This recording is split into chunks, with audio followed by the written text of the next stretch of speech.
Magandang umaga mga bata. Ako nga pala si Teacher Lovely. At ako naman si Teacher Jolly. Okay, inaanyahan ko ang lahat na tumayo upang manalangin. Amen. Sa araw na ito, ang tatalakayin namin ay tungkol sa pagtatanim ng halamang ornamental. Sa pagtatapos ng aralin, ang mga nag-aaral ay inaasahang na ilalarawan ang mga hakbang sa tamang pagtatanim at pag-aalaga ng halamang ornamental. Nakasusunod sa wastong hakbang sa pagtatanim tulad ng paghuhukay, pagtatanim at pagdidilig. Nagtataglay ng responsableng pag-uugali sa pag-aalaga at pagpapanatili ng kalinisan sa lugar na pagtatanim. Okay, ano ba nakikita niyo sa larawan? Tama! Ito ay mga halaman. Anong klaseng halaman ito?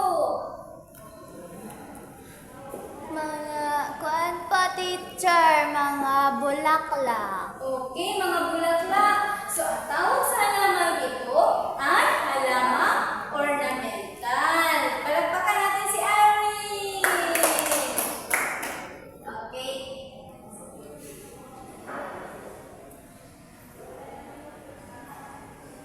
So, ano nga ba ang halamang ornamental? Ang halamang ornamental ay halamang itinanim para sa kanilang kagandahan at panlabas na anyo.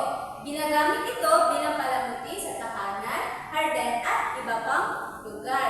So, may alam pa ba kayo na lugar na kung saan makakita kayo ng halamang ornamental? Sa may paaralan po, teacher, at bakuran at sa ibang lugar. Okay! Nakikita natin ito sa paaralan, sa bakuran, at iba pang lugar. So ngayon,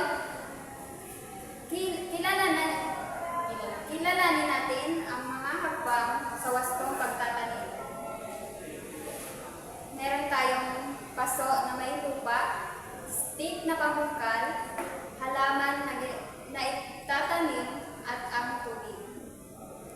So, dahil kilala na natin ang mga kagamitan, sino gusto sumubok upang ipakita sino gusto sumubok na magtanim ng halamang ornamental? Meron ba? Ako po, teacher. Okay, inaanyahan ko si Irish na pumunta sa harapan upang siya ang mag-demonstrasyon sa pagtatanim ng halamang ornamental. Okay, halika na. Marito ka.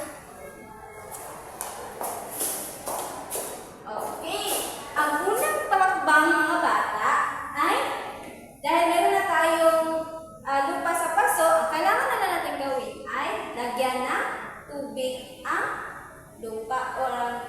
Okay, so lalagyan na ni Irish. Dadan.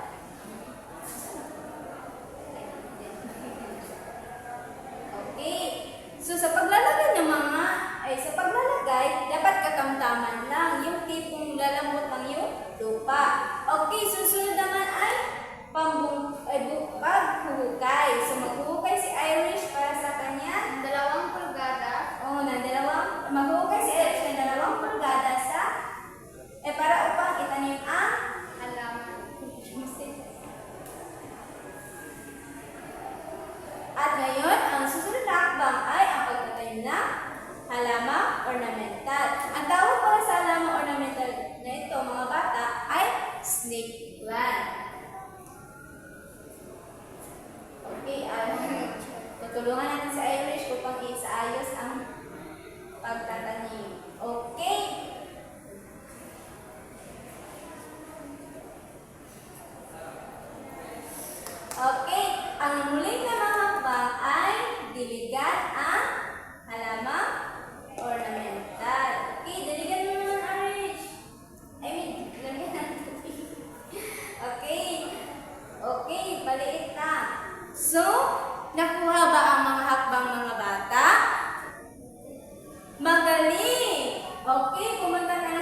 So, ngayon, alam na natin kung paano magtanim ng halamang ornamental. Ngayon, ang tanong ko naman ay, ano ba ang benepisyo makukuha natin sa pagtatanim ng halamang ornamental?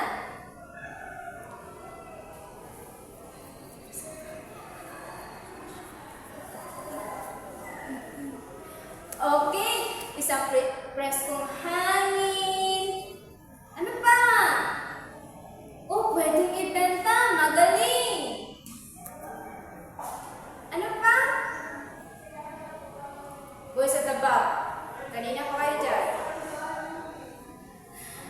Okay, ilan lamang yan sa mga benepisyo makukuha natin sa sa pagtatanim ng halamang ornamental.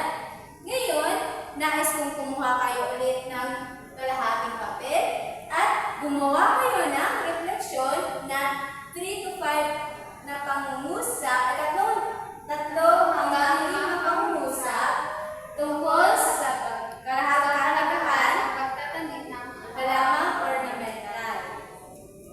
Naintindihan ba mga bata? Opo, teacher. Okay.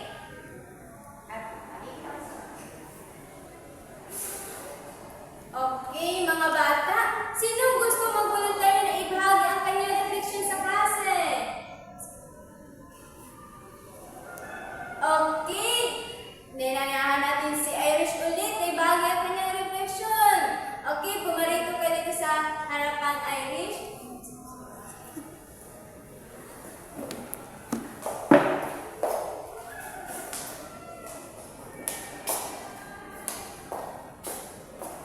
So, ano ang iyong ano ang tutunan mo sa kahalagahan ng pagtatanim ng halamang ornamental?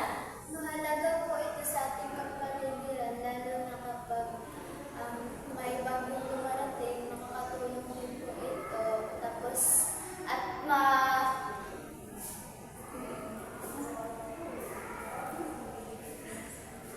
nagbibigay din po ito sa kagandahan po sa paligid. At yan lang po. Okay! Palakpakan natin si Irish! Okay, sa huling pagtataya, nais kong kumuha kayo ng 1/4 at Piliin ang tamang pitik at isulat sa papel. Okay, kumuha kayo ng 1/4. Okay, tapos na ba? Next na rin.